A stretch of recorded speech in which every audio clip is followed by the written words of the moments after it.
आशा करता हूं आप सब बहुत अच्छे होंगे। मेरा नाम है सिद्धांत अग्निहोत्री। स्टडी ग्लोस पे आपका बहुत बहुत स्वागत है। डिस्क्रिप्शन कमेंट बॉक्स में आपका लिंक दिया है।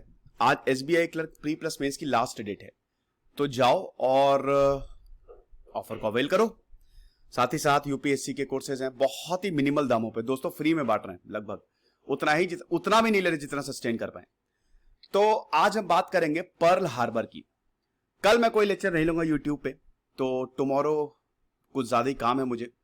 There is lot of work for me, so I am not going to take lectures on YouTube. तो I will resume my work परसों। चैनल को सब्सक्राइब करो यार, ग्रोथ रुक गई है ऐसा मत करो। इंस्टा पे मुझे फॉलो करो, टेलीग्राम पे आओ। ओके, तो पर्ल हार्बर ये अटैक बहुत ही ज्यादा इंपॉर्टेंट है। पता है क्यों? क्योंकि पर्ल हार्बर ने यह बता दिया कि जापान को अगर नहीं रोका गया तो पूरी दुनिया पे कब्जा कर लेगा। मैं आपको पहले बैकग्राउंड बताता हूं, जापान के बारे में थोड़ा सा जान लो। जापान एक ऐसा देश है, अब पहले तो अभी भी एकमात्र डेवलप्ड कंट्री है। एशिया की बात करें, जापान बहुत ही छोटा है, 4 आइलैंड से मिलकर बना है। ठीक है, यहां के लोग बड़े मेहनती हैं, बड़े डिसिप्लिन्ड हैं। जापान एक क्लोज्ड इकोनॉमी था बहुत समय तक। यहां पे 3 से 3,500 साल पहले राजा महाराजाओं का राज है ये, मतलब 2-2,500 साल पहले से मोनार्की था और ऐसे ही चलता आ रहा था। अब दोस्तों बहुत लंबी चौड़ी कहानी है, मैंने जापान के बारे में पूरा कवर किया है, कहानियां बताई हैं, आप देख लीजिएगा लेक्चर्स। 1868 में कुछ ऐसा होता है जो किसी ने नहीं सोचा था। भैया देखो, यूरोप एक्सपैंड कर रहा था, उसको मार्केट की जरूरत थी। जापान एक बड़ा इंपॉर्टेंट मार्केट था। जापान में इससे पहले भी यूरोप की तरफ से कई मिशनरीज भेजे गए थे, क्रिश्चियनिटी के कई मिशनरीज, कि जाओ और धर्म प्रोपेगेट करो। पहले अगर आपको देखो, धर्म उस समय बड़ा सेंसिटिव सब्जेक्ट होता था, तो देश क्या करते थे कि जाओ क्रिश्चियनिटी फैलाओ।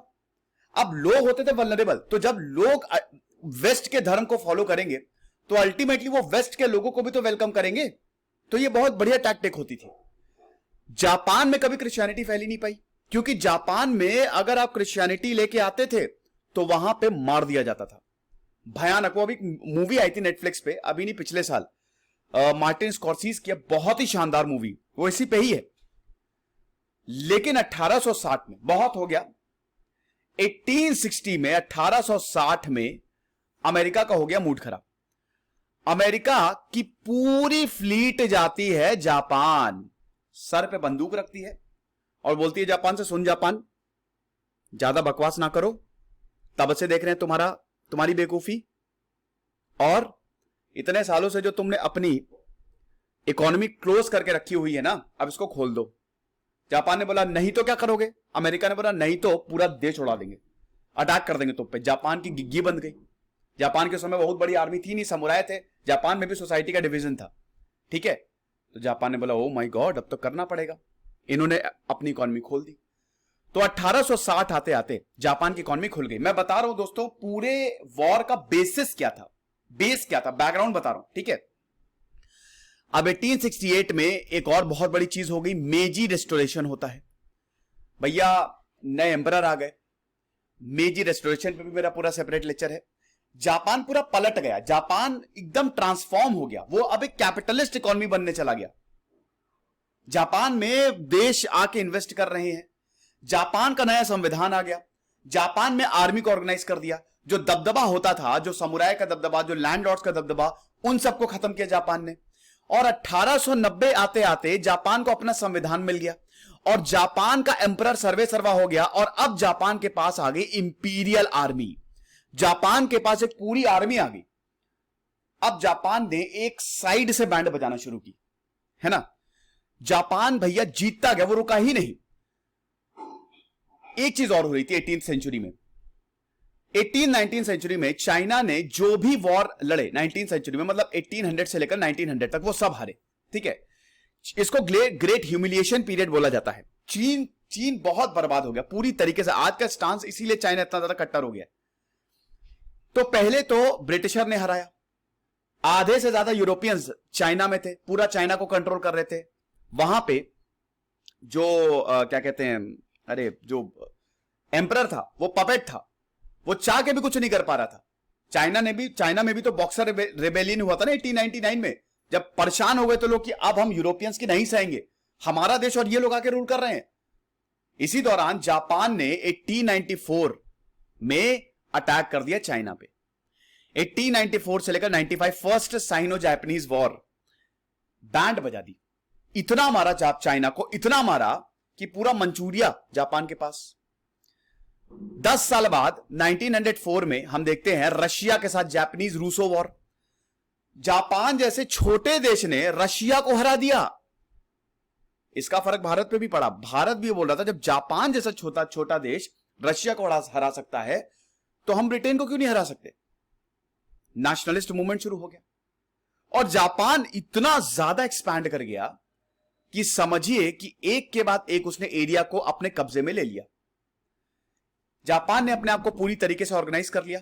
चाइना में वैसे ही हालत खराब थी, चाइना में भी काफी स्ट्रगल हो रहा था। चाइना में सिनाई रेवोल्यूशन आ गया था, ठीक है। इधर सन यात सेन अपनी सरकार लेके आ गए थे, बहुत कुछ हुआ, ये सब मैंने ऑलरेडी कवर किया हुआ है। फास्ट फॉरवर्ड करते हैं, आता है 1937, साइनो जापानीज वॉर का सेकेंड फेज।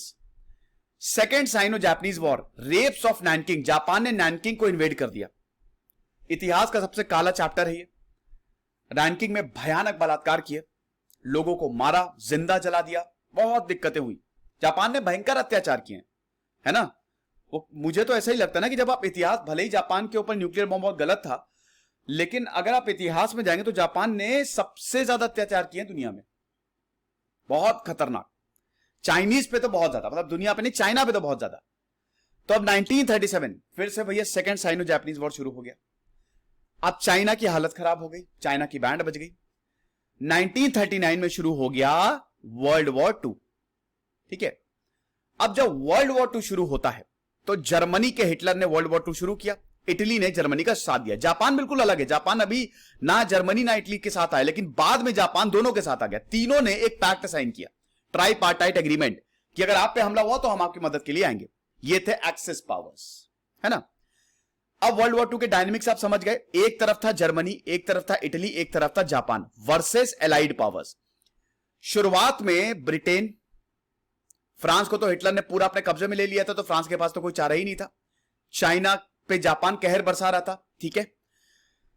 अमेरिका जो है, और हां रशिया, सोवियत पहले हिटलर के साथ था, लेकिन बाद में फिर वो एलाइड पावर के साथ हो गया था, क्योंकि जब पता चला कि हिटलर हमको बहुत बड़ा धोखा देने वाला है। अमेरिका अभी तक वॉर में नहीं आया। वर्ल्ड वॉर 1 में भी अमेरिका बहुत लेट 1917 में वॉर में आया था। जब जैसे ही अमेरिका वॉर में कूदता है किसी भी वॉर में, तो वॉर 1-2 साल में खत्म हो जाता है। वर्ल्ड वॉर 2 में भी यही हुआ था। विंस्टन चर्चिल चिल्ला चिल्ला के थक गए थे कि भैया वॉर में आओ। अमेरिका इससे पैसे बना रहा था, अमेरिका इधर भी हथियार बेच रहा था, इधर भी हथियार बेच रहा था, अमेरिका सप्लाई दे रहा था, ठीक है। लेकिन प्रॉब्लम यह थी कि अमेरिका पूरी तरीके से अभी तक वॉर में नहीं आया था।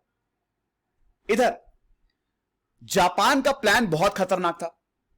जापान ने, आप ये समझिए कि ये है पूरा जापान, ठीक है ना। ये 4 आइलैंड से मिलके बना है, इसमें कोई दिक्कत नहीं होगी, ठीक है। तो अब आप ये देखिए कि ये मैं मैप में दिखाता हूं आपको। हाँ यार, ये पूरा प्रॉपर मैप नहीं लगाया लगता, कंटेंट। चलिए मैं आपको दिखा देता हूं कि ये देखिए, जापान का एम ये था कि ये जो साउथ एशिया रीजन है, एशिया पैसिफिक रीजन, इसको अपने कब्जे में ले लो। अमेरिका का दबदबा खत्म करना है अगर हमको जापानी साम्राज्य बढ़ाना है। जापान ने ये बोल दिया था कि हम पूरी दुनिया जीतेंगे। अब इस पैसिफिक रीजन को हमको अपने कब्जे में करना पड़ेगा, चाहे जो हो जाए, ठीक है ना। तो इसके लिए देखिए, जापान ने सबसे पहले ब्रिटिशर से सारे, जो भी ब्रिटिशर के पास था, इंडो चाइना हो गया, मतलब इंडो चाइना रीजन हो गया, वियतनाम हो गया, इंडोनेशिया हो गया, थाईलैंड हो गया, वो सब पहले जापान ने इनसे छीन लिए। जहां जहां ब्रिटिशर थे उनको भगा दिया वर्ल्ड वॉर 2 के शुरू होने के कुछ ही वक्त बाद। उसके बाद अमेरिका पे इसकी नजर गई। अब जापान ने यह सोचा कि अमेरिका को हराते हैं, अगर हमको इस एरिया पे कब्जा करना है, एशिया पे राज करना है, तो अमेरिका को हटाना पड़ेगा ना। अब अमेरिका होनोलुलु में, ये आप देख सकते हैं ना, हवाई, ये पूरा हवाई है, ये यहां पे है पर्ल हार्बर। अमेरिका ने अपने मिलिट्री बेसेस बना रखे थे, कई जगह अपने मिलिट्री बेसेस बना रखे थे, ठीक है। ये जितने भी छोटे छोटे आइलैंड्स आपको दिख रहे हैं ना, यहां पे मिलिट्री बेसेस थे। पर्ल हार्बर सबसे इंपॉर्टेंट था। जापान का एक ही मोटिव था कि अमेरिका के एयरक्राफ्ट कैरियर को तबाह करो। अगर अमेरिका का एयरक्राफ्ट कैरियर तबाह हो गया, जो अमेरिका की जान थी, तो अमेरिका उठ ही नहीं पाएगा और हमारी जीत पक्की। किस्मत की बात दोस्तों यह थी कि पर्ल हार्बर में जापान अमेरिका का एयरक्राफ्ट तबाह ही नहीं कर पाया। अगर जापान अमेरिका का एयरक्राफ्ट तबाह कर देता तो अमेरिका खत्म हो जाता। उस वक्त खत्म इन द सेंस कि वो युद्ध जीत ही नहीं पा, कोई नहीं युद्ध जीत पाता, लेकिन ऐसा हुआ नहीं, लक था, ये समझ लीजिए। ठीक है, तो ये जापान की पूरी स्ट्रैटेजी थी। अब आप पर्ल हार्बर के ये देख सकते हैं, आप एक बेसिक है, 7 दिसंबर 1941 को जापान ने अमेरिका का जो नेवल बेस था पर्ल हार्बर, उस पर अटैक किया। लगभग 350 जापानीज एयरक्राफ्ट थे, ठीक है, जिन्होंने 18 यूएस नेवल वेसल्स को अटैक। इसमें एक भी एयरक्राफ्ट कैरियर शामिल है। एयरक्राफ्ट कैरियर समझते हो ना, वो बड़ा सा शिप जो समुद्र के बीचों बीच से एयरक्राफ्ट को छोड़ देगा, जिसमें 8 बैटल शिप्स थे। आप देख सकते हैं 300 यूएस एयरक्राफ्ट और लगभग 2500 अमेरिकन मारे गए थे। पर्ल हार्बर एक मूवी भी बनी है, बहुत बढ़िया। अमेरिकन एकदम चौंक गए थे कि भाई ऐसा, क्योंकि किसी को पता ही नहीं था ऐसा होने वाला है। भाई हवाई एक टूरिस्ट स्पॉट है, लोग बिल्कुल आराम से सुबह सुबह जा रहे थे। जापान ने एकदम सीक्रेटली प्लान बनाया, रेडार से बचते हुए। सोचिए जापान कितने मीलों का सफर करके जापानीज एयरप्लेन रेडार से बिल्कुल बचते हुए नीचे जाते हुए अटैक करके वापस आ गए। और जैसे ही यह हुआ, जर्मनी और इटली ने भी अमेरिका पे वॉर डिक्लेयर कर दिया 11 दिसंबर को। लेकिन अमेरिका ने क्या किया उसके बाद हम सब बताएंगे, ठीक है। अभी तो अब सबसे पहली बात तो यह है कि यहां पे जब अमेरिका पे अटैक हुआ, उस समय अमेरिका के राष्ट्रपति थे फ्रैंकलिन डेलानो रूजवेल्ट। और वही मैंने कहा कि अमेरिका अभी तक युद्ध में नहीं आया है। अमेरिका को युद्ध में आना बहुत ज्यादा जरूरी था। जापान ने इसकी प्लानिंग बहुत पहले से ही शुरू कर दी थी।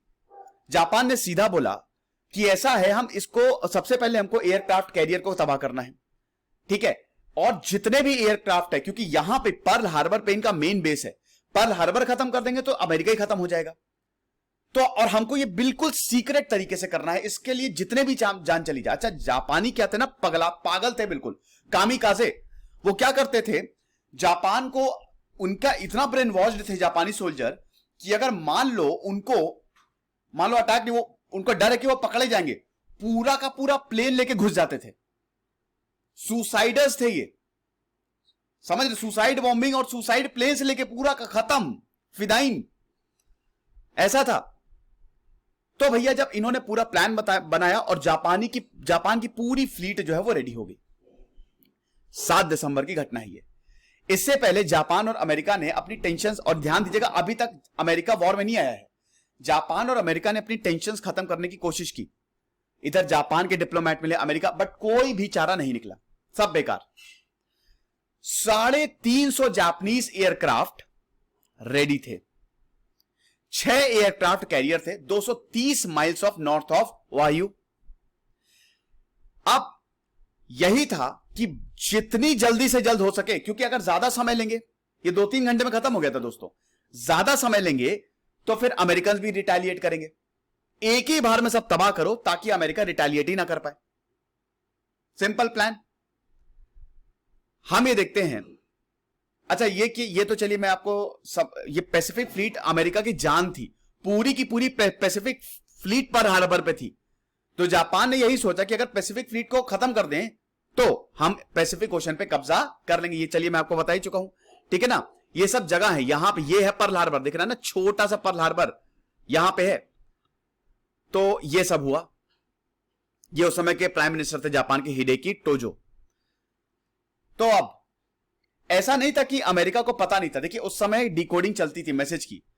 अमेरिका को यह पता था कि कुछ गड़बड़ होने वाली है, कुछ तो गड़बड़ होने वाली है।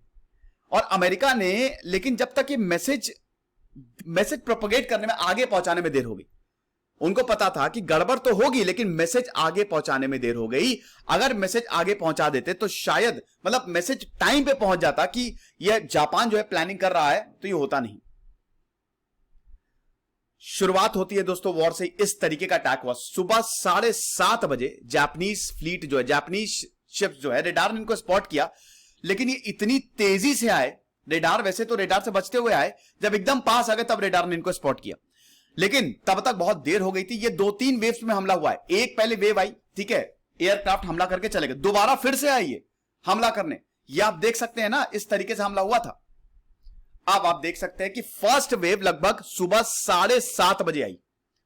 फर्स्ट वेव ये आप देख रहे हो ना, यहां से आई।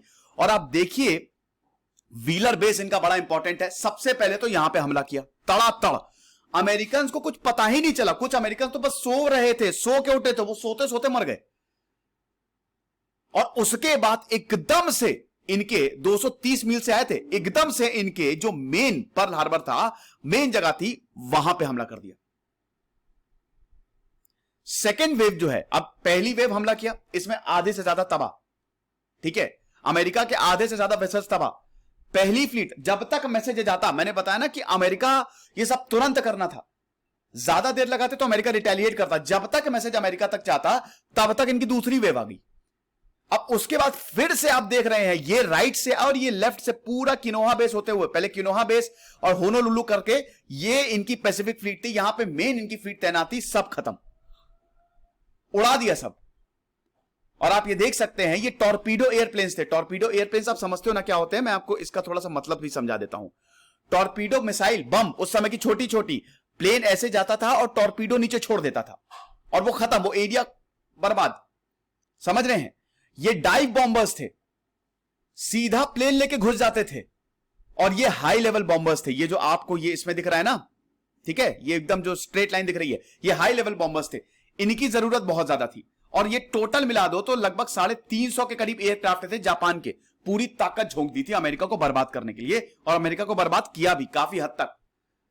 आप देख सकते हैं कि जो टॉर्पीडो अटैक था किस तरीके से, ऐसा ही कुछ दृश्य रहा था 7 दिसंबर 1941। मोटिव वही था, जैसा कि मैंने बताया कि सबसे पहले तो अमेरिका को ऑयल एक्सपोर्ट्स ना मतलब एकदम कट कर दो।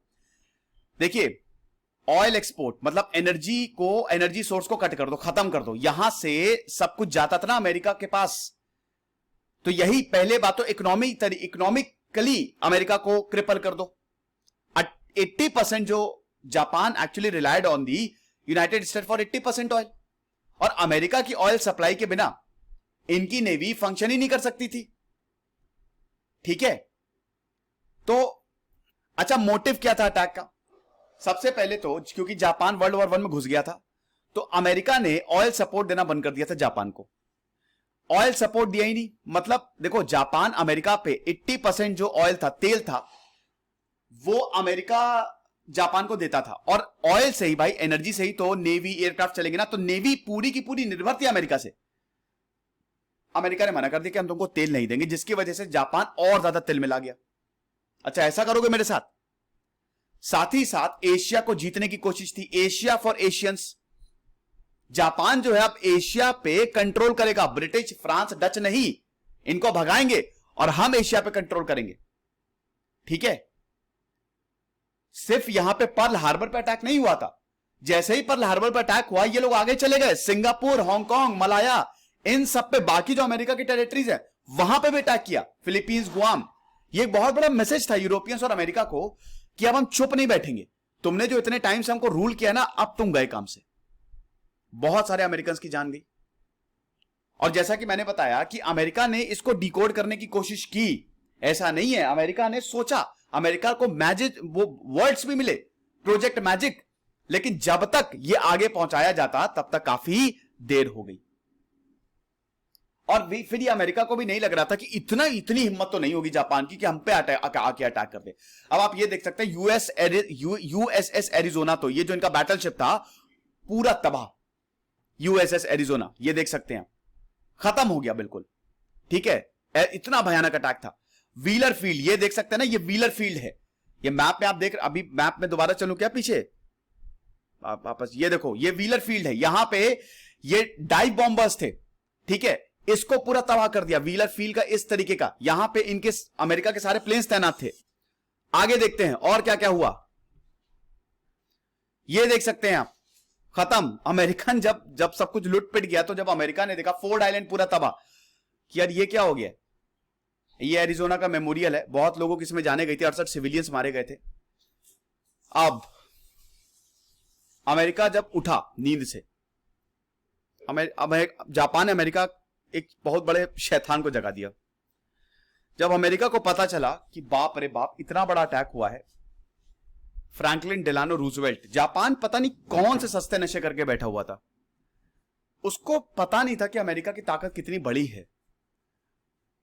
अगले ही दिन प्रेसिडेंट रूजवेल्ट ने बोला, सेशन, कांग्रेस का जो सेशन था उसको एड्रेस किया, रेडियो पे ये मैसेज दिया कि जो कल की डेट थी ये सबसे ज्यादा दुर्भाग्यपूर्ण डेट थी, हमको जानबूझ के अटैक किया गया, एम्पायर और जापान ने हमको उकसाया है और अब हम छोड़ेंगे नहीं।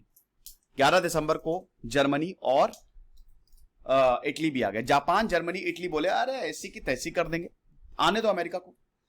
लेकिन जब अमेरिका ने पलटवार किया दोस्तों, 1 साल के अंदर अंदर सब बर्बाद हो गया। अमेरिका ने वो मारा है, जापान को उठने का मौका ही नहीं। इसके बाद बैटल ऑफ मिडवे लड़ी गई और बैटल ऑफ मिडवे में तो दोस्तों जापान पूरी तरीके से बर्बाद हो गया। जापानी फ्लीट को, जापान के एयरक्राफ्ट और सब कुछ अमेरिका ने इतने स्ट्रैटेजिक तरीके से बर्बाद किए कि 1-2 साल के अंदर जापान पूरा खत्म। और अल्टीमेटली अगस्त में न्यूक्लियर बॉम्ब भी फोड़ दिया जापान पे, जापान और खत्म। मतलब समझ लीजिए कि 2500 लोगों का बदला अमेरिका ने पूरे देश को बर्बाद करके लिया, सब खत्म कर दिया। एकमात्र न्यूक्लियर अटैक अभी तक, प्रोजेक्ट इटर्निटी पूरा हो गया। अमेरिका ने जापान को वार्निंग दी थी, सरेंडर करो। जापान सरेंडर नहीं कर रहा था, लड़ेंगे आखिरी दम तक लड़ेंगे, भले ही एक एक इंसान क्यों ना मर जाए। तो अमेरिका ने वार्निंग दी, जून 1945 आते थे कि भैया हमने न्यूक्लियर टेस्ट कर लिया है, सरेंडर कर दो वरना गए काम से। जापान ने बोला भागो यहां से, हम सरेंडर नहीं करते। फिर अगस्त में फाइनल वार्निंग दी, नहीं माना, न्यूक्लियर बॉम्ब दाग दिया। समझे आप? यह कहानी थी पर्ल हार्बर की। अब अमेरिका जब वॉर में घुसा तो जर्मनी की भी बैंड बज गई, जर्मनी भी हार गया, जर्मनी ने भी सरेंडर कर दिया। और इटली तो खैर वो तो फालतू फर्जी वॉर लड़ी रहा था, उसका तो कुछ अस्तित्व ही नहीं था, वो तो बस हिटलर के पीछे पीछे मुसोलिनी चलता था, हिटलर को कॉपी करता था। जापान और जर्मनी बहुत ज्यादा ताकतवर थी। अब इसके बाद क्या हुआ, आफ्टर मैथ की बात करें दोस्तों, तो इसमें जब अमेरिका ने जापान के ऊपर न्यूक्लियर बॉम्ब दागा तो अमेरिका को रियलाइज हुआ कि उसने बहुत बड़ी गलती कर दी है। समझ गए? अब उसके बाद वर्ल्ड वॉर 2 खत्म होने के बाद अमेरिका ने जापान के कंधे पे हाथ रखा और जापान को बोला कि बिल्कुल परेशान मत हो, हम तुम्हारी मदद करेंगे। जापान की बहुत दयनीय हालत हो गई थी, जापान पूरा बर्बाद हो चुका था, खत्म हो चुका था। लोग, न्यूक्लियर वॉर का अभी भी वहां पे इफेक्ट है, अभी भी जापान में जो लोग हैं ना वो क्रिपल पैदा होते हैं। यस, मतलब सारे नहीं, लेकिन हाँ अभी भी वहां पे रेडिएशन है। तो अमेरिका ने बोला कि अब से हम एक नया आर्टिकल लेके आ रहे हैं, वो आर्टिकल का नाम मैं भूल गया तो हम एक आर्टिकल नया लेके आ रहे हैं और इसमें हम जापान को प्रोटेक्ट करेंगे। आज अमेरिका जापान को प्रोटेक्ट करता है, आपको पता है? अमेरिका जापान को अम्ब्रेला देता है, मतलब अगर जापान पे कोई अटैक होगा तो अमेरिका सबसे पहले मदद करने आएगा। तो जापान अब बहुत ही पीसफुल रहा। वर्ल्ड वॉर 2 के बाद से जापान से सारी ताकत छीन भी ली, मिलिट्री पावर, कि आज के बाद आप कोई आर्मी नहीं रख सकते, ये नहीं, अमेरिका आपकी मदद करेगा। तो जापान ने पूरा इकोनॉमी पे फोकस किया और आज जापान बहुत ज्यादा डेवलप्ड है। आज जापान एक बहुत ही पीसफुल नेशन है, जापान एक बहुत बढ़िया नेशन है, भारत का बहुत अच्छा दोस्त है। अमेरिका जापान को छोटा भाई मानता है और अब कुछ भी जापान में दिक्कत होती तो अमेरिका हमेशा जापान के साथ खड़ा रहता है। लेकिन यही है ना कि ये सो रहा है। चाइना जो है जापान को कई बार उकसा रहा है। अभी भी चाइना को पता नहीं है कि जापान अगर अपनी पे आ गया तो जो उसने पहले किया था ना वही अभी करेगा चाइना के साथ। ठीक है, चाइना के जो बम है ना, पता नहीं मेड इन चाइना वाले ही हैं, लेकिन जापान जो बनाएगा ना बहुत खतरनाक बनाएगा, वो छोड़ेगा नहीं। तो इसीलिए थोड़ा ये भी दुनिया को डर है कि भैया जापान कहीं अपनी मिलिट्री बनाना ना शुरू कर दे। भाई जापान ने धमकी दी थी कि जिस तरीके से चाइना आगे बढ़ रहा है, वक्त आ गया हम अपनी मिलिट्री बनाएंगे, हम अपनी मिसाइल बनाएंगे। लेकिन फिलहाल जापान बहुत बढ़िया है, सब कुछ अच्छा चल रहा है। और अभी जापान, अमेरिका, जापान इस समय समझ लीजिए वेस्ट का सबसे पसंदीदा है। वेस्ट ही बोला जाता है जापान को, इतना डेवलप्ड है, वेस्ट ने इतनी ज्यादा मदद की है। यह कहानी थी दोस्तों पर्ल हार्बर की। इसके बाद बैटल ऑफ मिडवे लड़ी गई और बैटल ऑफ मिडवे के बाद अमेरिका ने जापान को हरा दिया। खुश रहिए, पढ़ते रहिए। देश सिद्धांत अग्निहोत्री साइनिंग ऑफ।